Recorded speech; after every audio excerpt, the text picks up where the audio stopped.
তিনটি জিনিস হেফাজত করলে আল্লাহর ওলি, আর তিনটি জিনিস নষ্ট করলে আল্লাহর দুশমন। এই তিনটি জিনিস কি?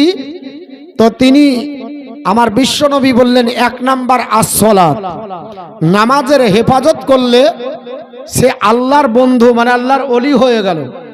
ওয়াসিয়ামা, রোজার যদি হেফাজত করে তাহলে আল্লাহর ওলি হয়ে গেল।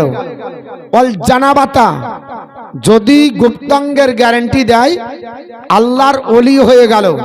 আর এই তিনটি জিনিস নষ্ট যদি করে তাহলে আল্লাহর দুশমন হবে। এখন পৃথিবীতে ওলি আউলিয়ার চর্চা আপনার অনেক বাড়ছে, যেমন একদিকে, অন্যদিকে তেমনি এর বিপক্ষেও মানুষ উঠে পড়ে লেগেছে কিনা? তো লেগেছে, কারণটা কি? দেখবেন যেখানে আসল থাকে তার নকলও বের হয়। পৃথিবীতে যেমন পীর আছে, আপনার নকলও পীর আছে না নাই? কিছু পীর আছে নামধারী, ওকে পীর বলা শরীয়তে হারাম। ও জিন্দেগিতে এক ওয়াক্ত সেজদা ঠুকেনি। ও বলছে যে কি মৌলবীরা পাগলা, তার জন্য মসজিদ বানিয়ে নামাজ পড়ে।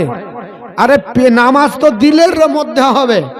তাহলে শরীয়তের বিধানে এ যদি বলে, এর আপনার মাজার যদি থাকে, এর যদি খানকা থাকে, পুড়িয়ে দেবেন, নেকি হবে, গোনা হবে না।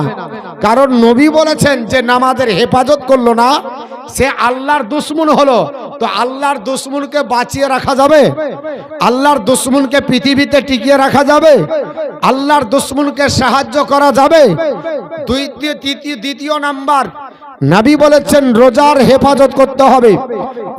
রোজার হেফাজত যে করলো আল্লাহর বন্ধু